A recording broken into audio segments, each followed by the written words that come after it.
তোমার নাম হচ্ছে তন্ময় পাল, তাই তো? কোন বিদ্যালয়ের ছাত্র?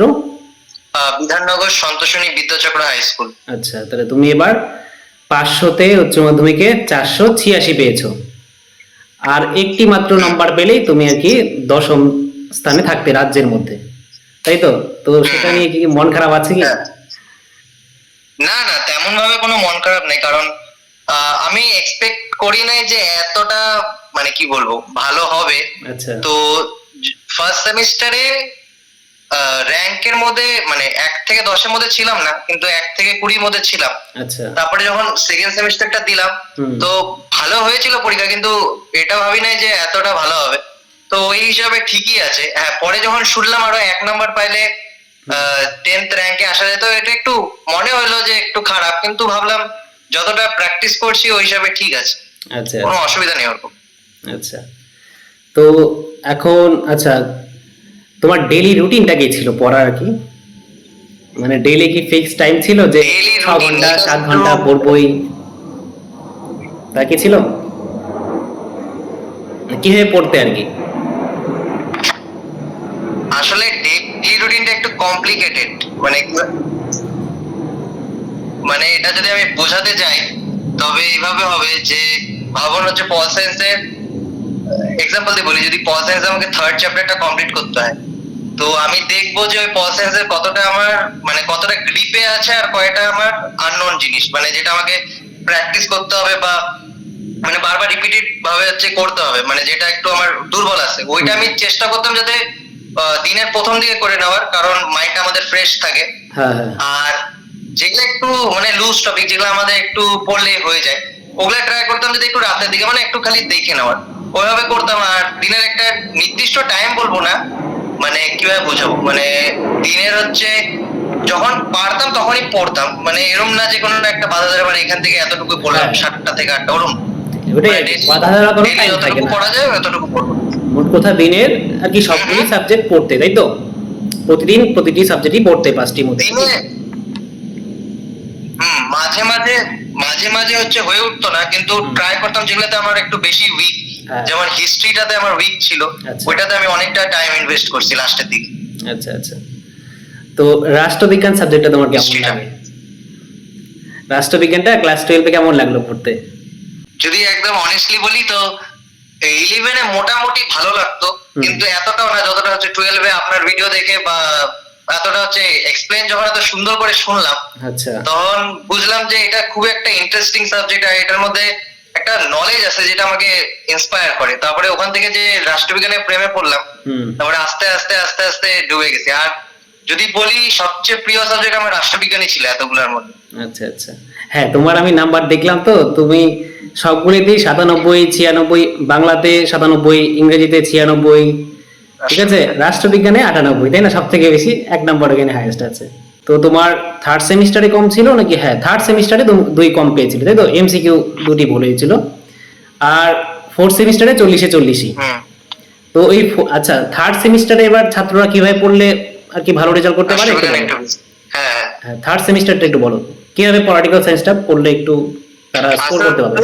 আচ্ছা, থার্ড সেমিস্টারের জন্য যদি বলি, জুনিয়রদের জন্য যদি বলি, তবে আমি প্রথমে টেক্সট বুকটা খুব ভালো করে পড়েছিলাম। হ্যাঁ, আমি 2টা টেক্সট বুক মিনিমাম ফলো করতাম, এর চেয়ে বেশি না। একটা টেক্সট বুক খুব ভালো করে পড়তাম একদম রিডিং ওয়াইজ, মানে ওখান থেকে কত টাইপের প্রশ্ন ঘোরায় করতে পারে। আর তার মধ্যে আপনার তো যে যেমন যে এমসিকিউ সিরিজ গুলা চলতো, ওগুলাতে হচ্ছে খুব হেল্প হয়েছে। ওটা থেকে আমি বুঝলাম যে এই প্রশ্নটা এইভাবেও মানে কি করতে পারে যে এক্সামিনার, তো ওখান থেকে খুব সুবিধা হয়। আর যদি বলি জুনিয়রদের জন্য, চেষ্টা করবে যে টেক্সট বুকটা বেশি ফলো করার, নাকি হচ্ছে সে মানে বইটা, কারণ টেক্সট বুকটা থেকে বেশিরভাগ হচ্ছে এক্সামিনার 90% কি 99% এক্সামিনার কোশ্চেন করে। তো ওইটা করবো, মানে জুনিয়রদের এটাই বলার যে টেক্সট বুকটা বেশি ফলো করতে। আচ্ছা, তো এবার ফোর্থ সেমিস্টারে আসি। এখন ফোর্থ সেমিস্টারে তো আর এমসিকিউ নেই, ওএমআর ফিল করতে হবে না। তাহলে ফোর্থ সেমিস্টারে তুমি 40-এ 40ই পেয়েছো রাষ্ট্রবিজ্ঞানে। তো পরবর্তীতে যে তোমাদের ভাই বোনেরা যে এক্সাম দেবে উচ্চ মাধ্যমিক, তাহলে তাদের জন্য কি পরামর্শ, যে তারা কিভাবে ফোর্থ সেমিস্টারের জন্য পড়লে তারা আর কি ভালো রেজাল্ট করতে পারে? যদি বলি থার্ড সেমিস্টার আর ফোর্থ সেমিস্টারের টোটাল গেমটাই পুরোপুরি আলাদা, কারণ থার্ড সেমিস্টার তো সবাই জানে আমাদের এমসিকিউ, আর ওখানে একটু বেশি খুঁটে পড়তে হয়। আর ফোর্থ সেমিস্টারের ব্যাপারটা যেটা, ওইটা তো আমাদের অতটা খুঁটে পড়তে হয় না। ফোর্থ সেমিস্টারের জন্য যেটা করছি ওইটা যদি বলি, ওইটা হলো আপনার কি বলবো, লেখার ধরনটা পুরোপুরি চেঞ্জ করে দিয়েছি। আপনি যখন হচ্ছে অ্যান্সার গুলা দিতেন, ওটা আমি নিজে একটু মডিফাই করতাম যে ওখানে কিছু অ্যাড করা যায় কিনা, আর ওটা হচ্ছে চেষ্টা করতাম প্যারা প্যারা দেওয়ার। আর অনেক সময় ট্রাই করছি যে অনেকের উক্তি হয়, ওগুলো আমি অ্যাড করছিলাম যখন আমার হচ্ছে মেন যখন খাতাটা বানিয়েছিলাম। আর এক্সাম দেওয়ার সময় এই যে আপনি যে এক্সাম গুলো দিতেন ওগুলো অ্যাটেন্ড করতাম। লেখার একটা সুন্দর দক্ষতা এসে গিয়েছিল এবং মাধুরতা এসে যায়। হয়তো ওর জন্য হচ্ছে আমার 40 পেতে অনেকটা সুবিধা। আর যদি জুনিয়রদের জন্য বলি, ওই যে আপনার যে সাজেস্টিভ কয়েকটা প্রশ্ন ছিল ওটা একটু পড়লে, আর যদি যে লং কোয়েশ্চেন গুলো ছিল ওখান থেকে পড়লে মিনিমাম 95% কমন এসে যায়। 100% বলবো না, কারণ শর্ট কোয়েশ্চেনে বলা যায় না কিছু, কিন্তু 95% ব্রড কোয়েশ্চেনে মোটামুটি কমন এসে যায়। হ্যাঁ, কিন্তু এবার 100%ই কমন ছিল কিন্তু। হ্যাঁ হ্যাঁ হ্যাঁ, এবার 100% কমন আসছে, কিন্তু পরবর্তীতে বলা যায় না। হ্যাঁ, আমিও বলেছি এটাই যে বড় কোশ্চেনে কমন পেয়ে যাবে, কিন্তু 2 মার্কসের আমি পরে যখন মডেল কোশ্চেন দিয়েছিল সেখান থেকেও আমি কিছু দিয়েছিলাম। 2 মার্কসেরটা কমন নাও আসতে পারে, সেটা বলা যায় না। তো আমি বলেছিলাম কিছু দিয়েছিলাম সেগুলি পড়তে, আরো বাড়তি যদি থাকে অন্য টিচাররা সাজেস্ট করে তাহলে পড়তে পারো আর কি, সেটাই আর কি। তাহলে এটাই আর কি। তো লেখাগুলি আর কি যে কোনো টিচার যেই নোট লেখাক নিজেকে একটু আরো যুক্ত করতে হবে, নিজের কৌশল সেখানে ব্যবহার করতে হবে, প্যারা প্যারা করতে হবে, তাই তো? একটু ডায়াগ্রাম বসাতে হবে, তাই তো? হ্যাঁ, ডায়াগ্রামটা আমিও দিয়েছিলাম। তো এখন ভবিষ্যতে কি নিয়ে পড়ার ইচ্ছা তোমার? ফিউচার প্ল্যানটা কি? ভবিষ্যতের কথা একটু কমপ্লিকেটেড, কারণ যা দেখলাম আমার ইংলিশটা একটু উইক হলেও ওটার প্রতি আমার অ্যাট্রাকশনটা আছে। তো পরবর্তীকালে আমি ইংলিশ অনার্স নিয়ে পড়তে চাই। আর দেখা যাক, যদি ভাগ্য ভালো থাকে আর যদি প্রিপারেশনও ঠিকঠাক থাকে তবে এক্সামের জন্য প্রিপারেশন নিতে পারি।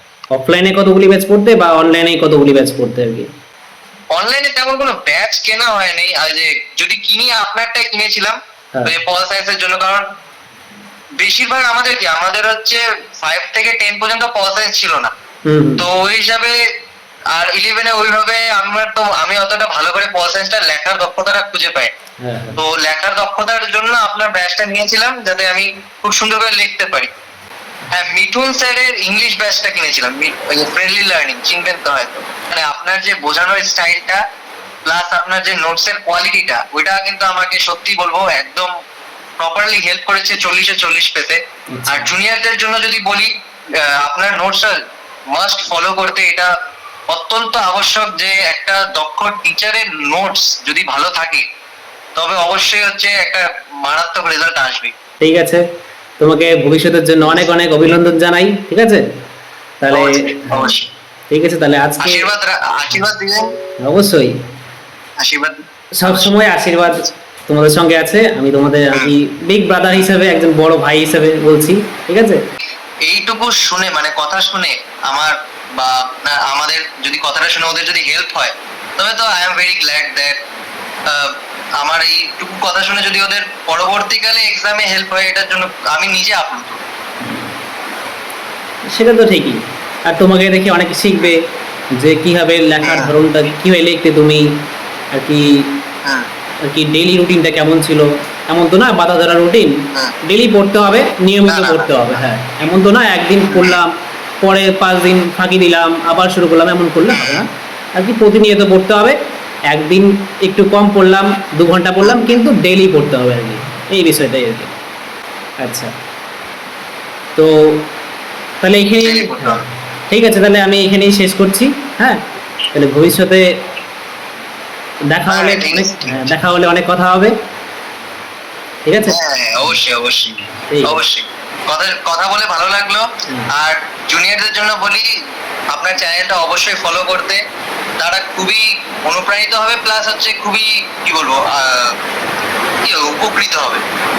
ঠিক আছে, কথা খুঁজে পাচ্ছি না যে আপনাকে কিভাবে এক্সপ্লেন করা যায়, কারণ এতটা হেল্প পেয়েছি, এটা কিভাবে আপনাকে বোঝাবো। কিন্তু সত্যিকারে বলতে এটা খুবই আমার হেল্প করেছে। আচ্ছা, আমাদের এদিকে খুব বৃষ্টি হচ্ছে, তো আওয়াজটা কি আসছে না? ঠিক আছে, বুঝতে আচ্ছা আচ্ছা ঠিক কোনো আছে, অসুবিধা নেই। রাখছি তাহলে, হ্যাঁ।